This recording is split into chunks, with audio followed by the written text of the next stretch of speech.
Hello everyone, here's an updated Windwalker guide for PvP, seeing as there's been lots of changes since the Dragonflight release. So I'm going to be going over a lot of great things to do as a Windwalker and some of the stuff I do, as well as at the end I'm going to be breaking down some high rated solo shuffle gameplay to help you out and have a better understanding of those matches. Also, don't forget to follow my Twitch channel, links in the description down below. Alright, so the best race to be for Windwalker, Undisputed Dark Iron Dwarf.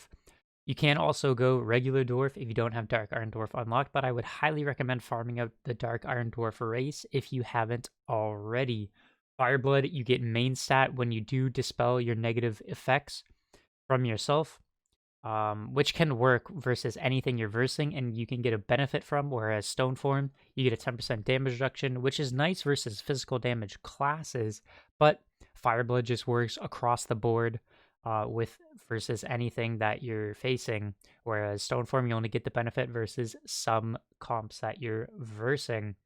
Also, being able to cleanse any negative debuff from yourself with Fireblood is absolutely insane. When an Assassination Rogue pops Deathmark on you and just gives you so many bleeds and poisons, you can't actually do anything about that as a Windwalker.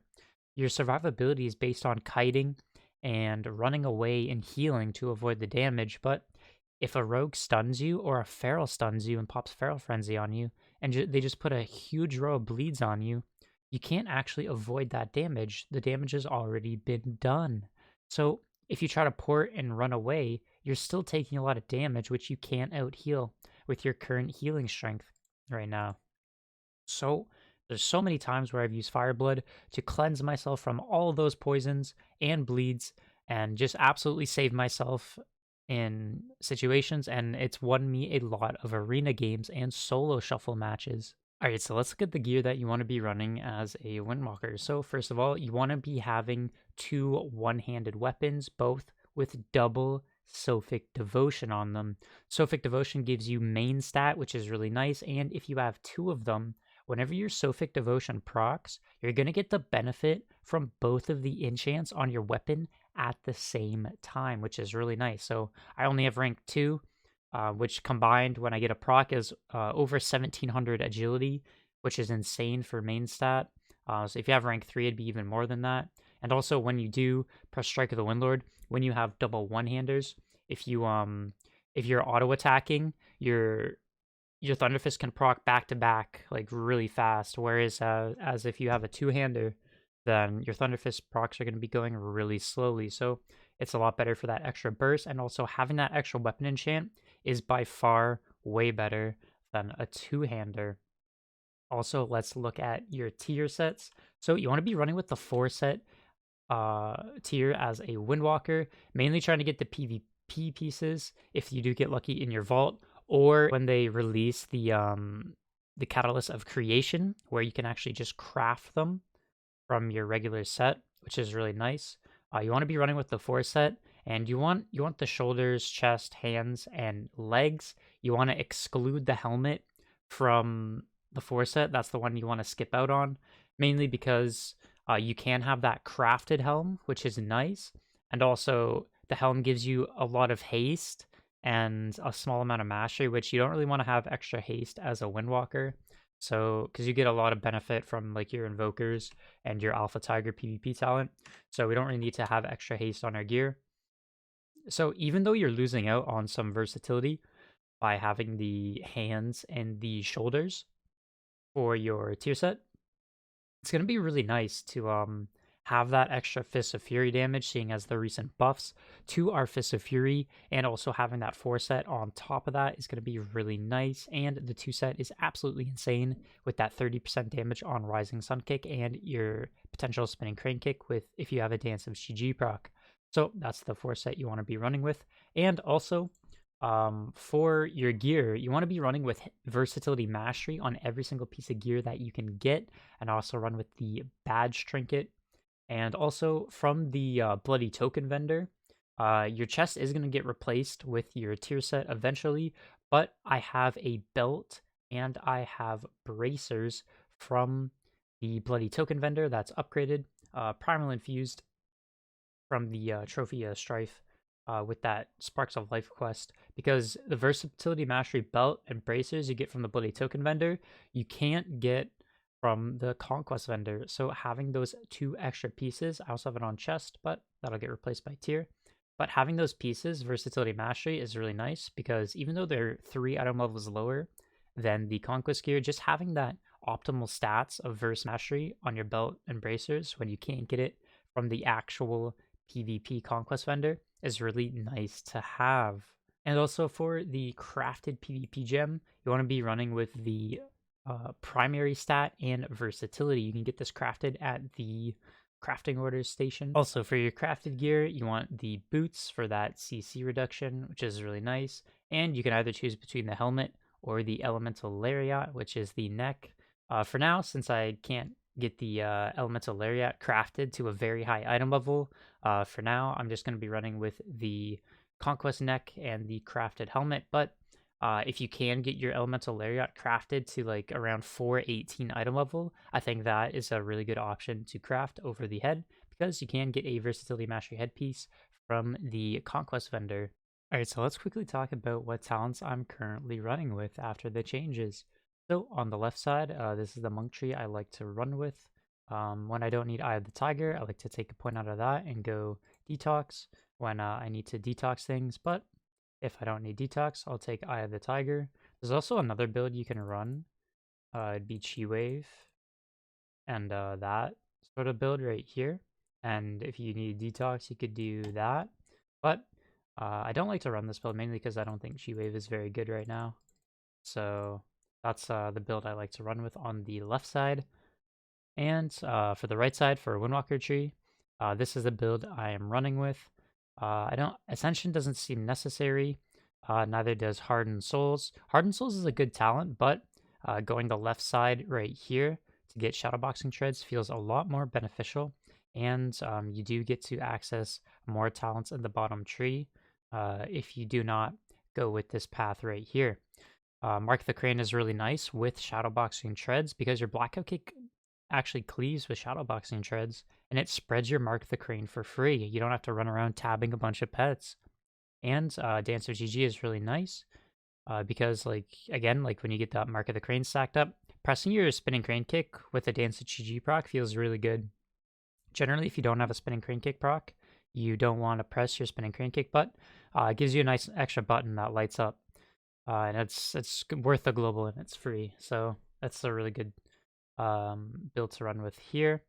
I would run Hardened Souls, but I just don't see like how you would do that. Also, the Tiger Palm damage is nice because if I took 2 points out of these, that ability right there, then I'd have to go Ascension Widening Whirl to then access this part of the tree. But Widening Whirl, not very necessary.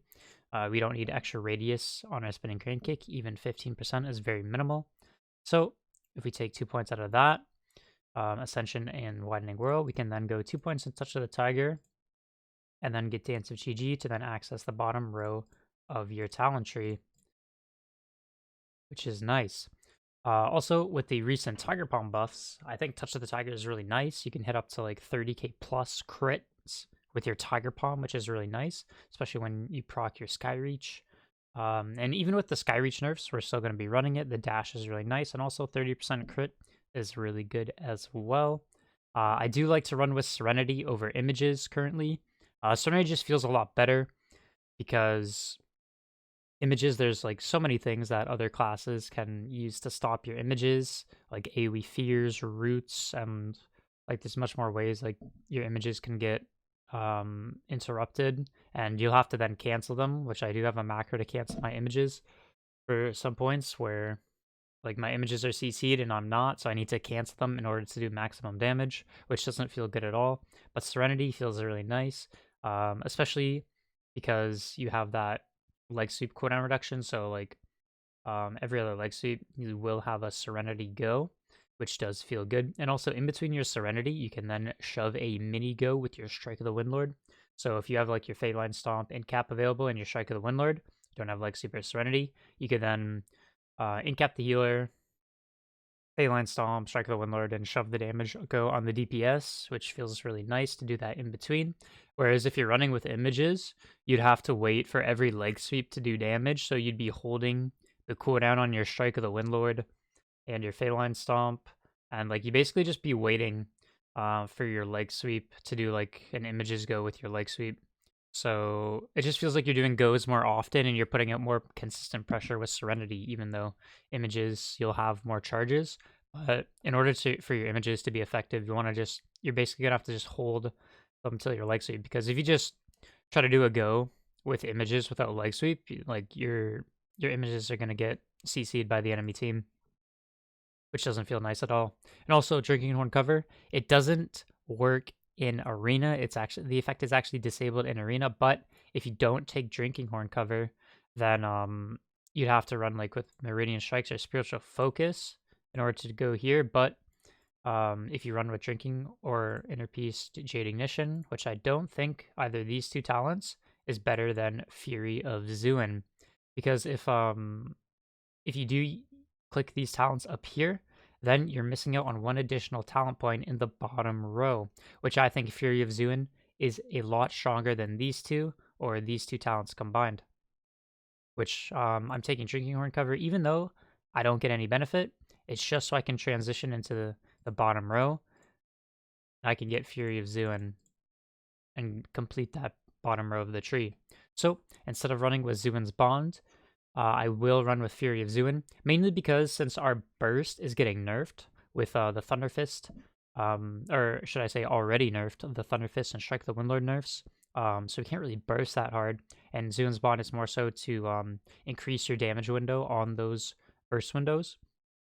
But I think Fury of Zuin is a lot better, mainly because just proccing that extra Tiger randomly on your Fists of Fury is really nice. Even though the haste proc is disabled in arena, just having that extra Tiger for 8 seconds is really nice, mainly because you'll benefit from the entire Empowered Tiger Lightning spell, which is very good.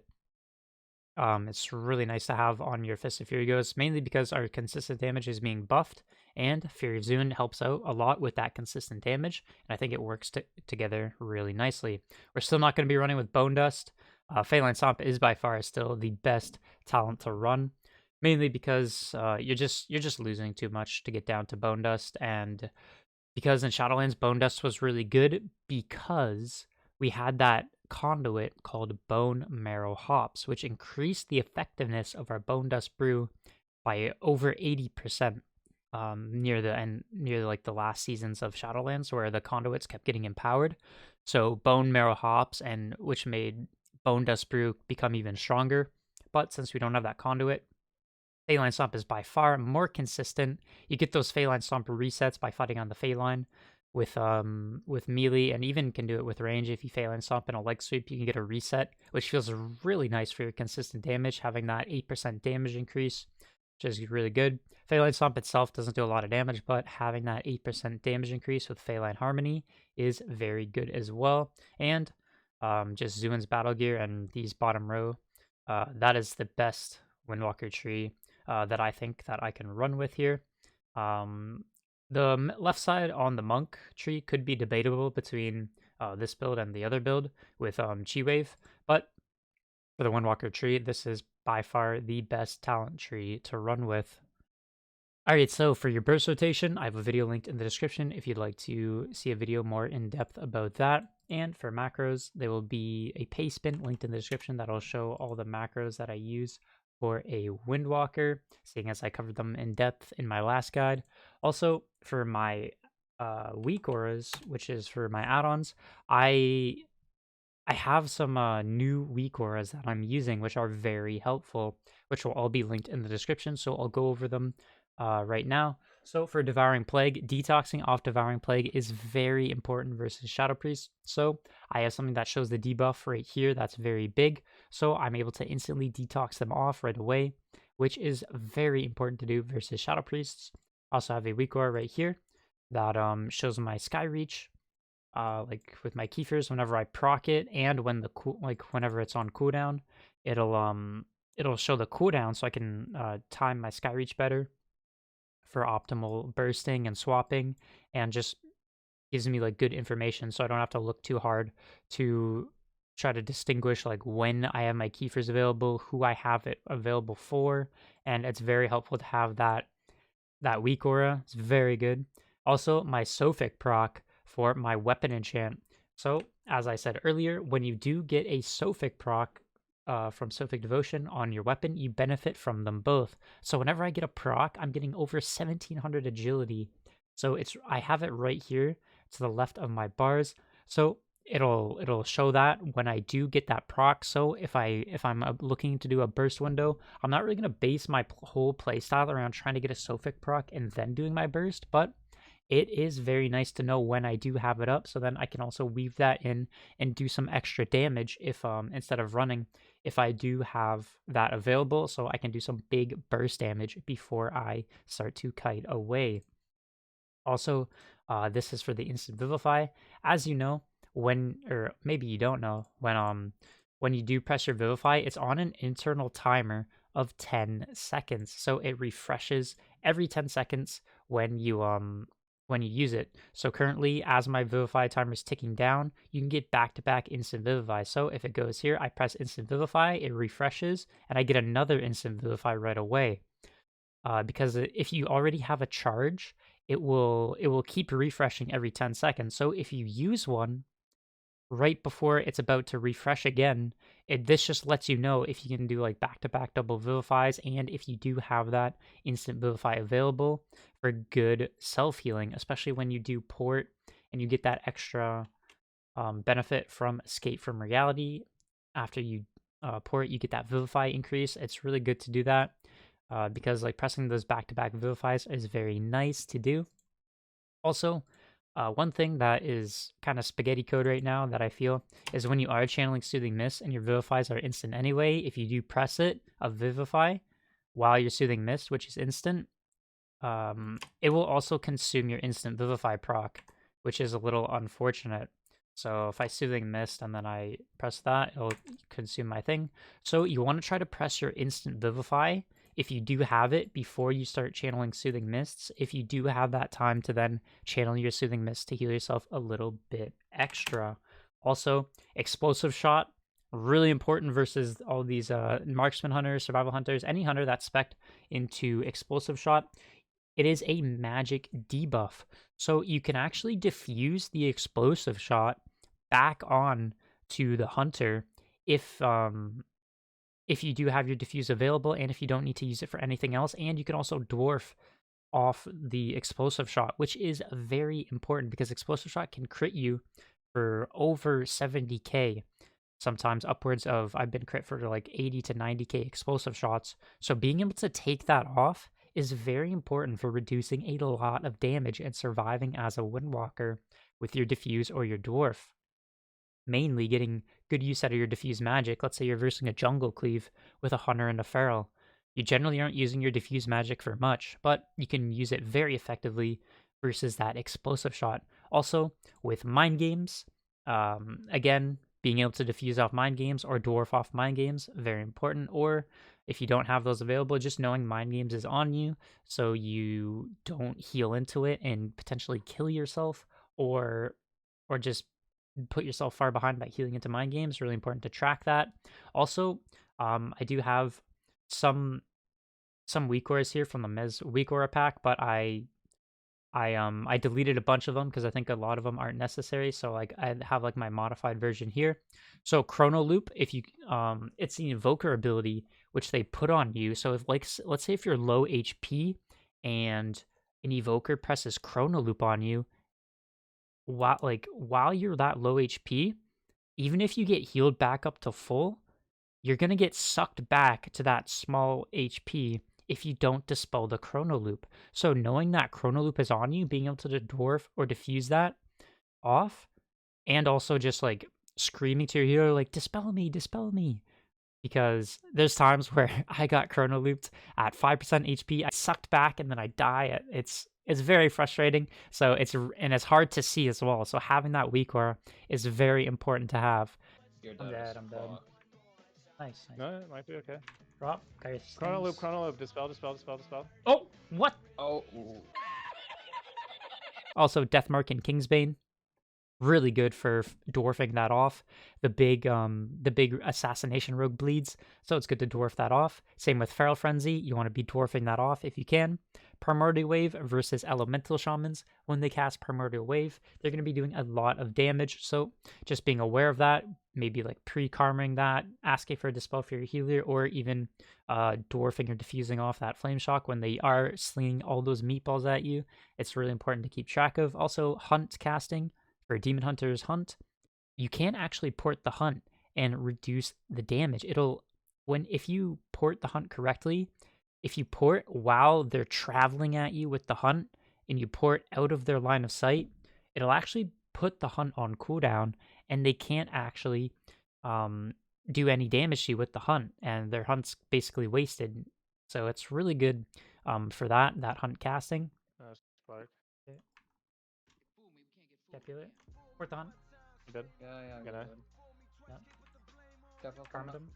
Yeah. If you look at it from the Demon Hunter's point of view, he goes to hunt me here. He presses it. I port his hunt. It puts it on cooldown, and I take no damage from his hunt. And also, there's a nullifying shroud down below here, so you don't accidentally leg sweep or crowd control in cap into the nullifying shroud of an evoker. Alright, so let's break down some high-rated Soul Shuffle gameplay as a Windwalker currently in Dragonflight. So, at the start, we are versing a Elemental DH Resto Shaman versus Windwalker Feral Mistweaver. So, at the start, I want to go in, set my port down, expel harm for a little bit of extra chi, and then I want to get going right away, right into the Ellie Shaman. I'm going to root him here, I'm going to incap the healer, then I'm going to sweep the Ellie, and then we're going to do huge damage here. And then after that, after my incap's over, I'm gonna get into a pool right here. And then as soon as I get in this pool right here, I don't want to burst while I'm in this Unleash Shield, mainly because when I'm in this pool, when it's not on my team, I'm taking 50% reduced healing from all sources, and my damage is reduced by 50%. So even though the Ellie's right on top of me in the leg sweep, if I were to pop my Serenity and strike the Windlord into this, I would literally be doing 50% less damage. So we want to instantly Tiger's Lust out of that, run to the side. Then I pop my Serenity, and then from over here, I'm starting to do burst into him. Ellie pops as well. So I'm going to tab over to the Demon Hunter. I proc my Kiefer's Sky Reach right here. And then I'm going to disarm the I-Beam right away because that's his meta. And that's when he's doing his biggest damage. Whenever he's in meta, he'll I-Beam, or when he actually pops his meta, that's when the Demon Hunter is doing the most damage. So that's when you want to disarm him, so he's not able to pump you with the meta. So I'm gonna tab to the Demon Hunter. He pops Blur right away. We're going to the Resto Shaman. So we got the Ellie's wall. So and we used our Kiefers on him. Ellie wall, swap to the Demon Hunter. We swap to the Demon Hunter. We get his Blur. We're back to the Resto Shaman. Because we wanna do maximum damage. If we hit into the Ellie with his wall or the Demon Hunter's Blur, we're not going to be doing very much damage, and we want to put out the maximum pressure that we can. So after the Demon Hunter Blurs, we're right over to the Resto Shaman. He pops a Tide. Going to instantly Rising Sun kick it. Going to kill it right away. I don't want to sit there and like Tiger Palm or Blackout Kick and like spend a couple globals on the Healing Tide. Healing Tide does a lot of healing while it's down, so I want to instantly Rising Sun kick, get the Healing Tide out of there. Go back to the Resto Shaman with my Kiefers, doing huge damage. He pops his Aura Mastery, and he gets away, and I get rooted. So I'm going to diffuse that root off as he gets the Stormkeeper charge on me, and or he pops Stormkeeper, and then it's right back to the Ellie Shaman as his wall is over. We're bursting down this Ellie Shaman. I take a bunch of damage. My healer is in a my healer gets Fel Erupted here, and he's got Stormkeeper coming on me. So as soon as my healer gets Fel Erupted, I want to just port away for a second and just heal myself real quick. And as soon as my healer's out of CC, he gets feared off that stun. But as the Demon Hunter meta's on top of me, I'm gonna port back to here. I'll make it a bit easier to see. So as soon as my healer's in the sun, I port back right away, heal myself up a little bit, and then as soon as the Demon Hunter leaps on top of me, I'm porting right back, pressure on the Ellie Shaman. My Feral gets a stun on the Ellie Shaman, and as soon as I'm back from that Thunderstorm, I'm gonna instantly incap the Resto Shaman for that cross CC. Whenever we stun the kill target, we want to try to cross the healer. So we cross the healer. He gets a pool on me with that Whirlpool on the Unleashed Shield as I incap him. So I'm going to Tiger's Lust out of that, run to the side. I'm going to burst down this Ellie Shaman. I'm going to pop my Dampen Harm on the hunt there. And then we're going to be able to finish off the Ellie Shaman and win the solo shuffle round. Alright, so here we're playing Ellie, Windwalker, Resto Shaman versus Mistweaver, Feral, Demon Hunter in the solo shuffle matchup. So at the start here, I'm going to set my port down. I'm going to go to Serpent Kick to the Demon Hunter. Unfortunately, he fell Eruptions, but I get a nice little catch on the Feral there with my Serpent Kick slam down. So I go this here. I very planned, very calculated, of course. We get the Feral out of stealth, and we're on the Demon Hunter. Feral pops his Incarn, stuns my guy. And then I'm going to get a double leg sweep, and we're going to do big burst damage. Originally hitting the Feral, but as he trinkets out and I get robbed off, I'm going to swap to the Demon Hunter right here. So generally, we'd want to cross CC the Mistweaver with an in cap on him as I leg sweep, but because my Shaman put this Unleash Shield pool down on the Demon Hunter and the Feral, he's going to be taking 50% less healing. So I'm just going to burst into this right here and do big damage. We force out his Revival and the Cocoon. So honestly, like, even if like we didn't kill, like, even better, you know, like we get the Revival and we get Cocoon out of that double leg sweep go. So the Mistweaver's kind of tapped out of cooldowns already. No Revival, no Cocoon. He basically just has his trinket and like Soothing Miscasts. That's like all he has to save. Demon Hunter has his defensives, but the fact that the healer doesn't have his defensives means it opens up a lot more opportunities for us to kill multiple targets on in the arena. So here I'm going to then in-cap the Mistweaver for some cross CC. My healer's going to get in a cage, so I'm going to Karma out of that. And then we're going to do big cranks onto the Feral. The Demon Hunter has Blur Up, so we don't want to hit him currently. I'm going to disarm the Demon Hunter here. And then the Mistweaver's right in my face, so I'm going to swap to him. He's going to wall and port away. So we get his wall, we get his port right off the Mistweaver, back over to do damage to the Feral. We get a nice lasso on the Feral, so we're going to do some big damage into that. And then as I see my Ellie stun the Demon Hunter, I'm looking to swap to him, but I get Rake stunned, so that's fine. I'm going to go right back to the Feral. As we got the Feral's Trinket, we got the Feral's Wall, and we got the Mistweaver's Cocoon Revival from hitting the Demon Hunter. So the Feral is such a prime target right now because he doesn't have his defensives, and the healer doesn't have his heals for the Feral either. So we get a nice pool. Feral's going to shift out of that. That's okay. And kind of an insane thing you can do right here. I don't know if you saw that. I'll play it back. You can actually parry the hunt with your Fists of Fury. So as I'm hitting the Feral here with my Fists of Fury, I notice the Demon Hunter channels his hunt. So I start casting Fist here right now. So I'm channeling my Fist, and I see the Demon Hunter casting the hunt on me as I press my Fist. Trying to get the right timing here so I can show this a bit better. So I see him channeling the hunt as I press my Fist. So right here, he starts channeling the hunt. I press my Fist. I notice he's channeling the hunt. I instantly turn my camera angle to face the Demon Hunter. Boom. I parry the hunt. And I take no damage from the hunt. You see my HP actually goes up. My HP was at 74%. 71%. His hunt hits me.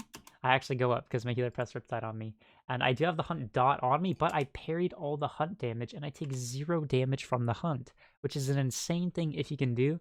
If you can Fist of Fury parry the hunt, absolutely insane. You can also port the hunt. If they're already traveling to you and you port out of their line, you can also port the hunt and avoid the damage that way. So we're back on the Feral. We do some insane gameplay. We're pumping the Feral here. My healer gets leg swept, so I'm going to trade out my wall as soon as my healer gets swept. And then my Shaman's going to get a kick on the Mistweaver right here.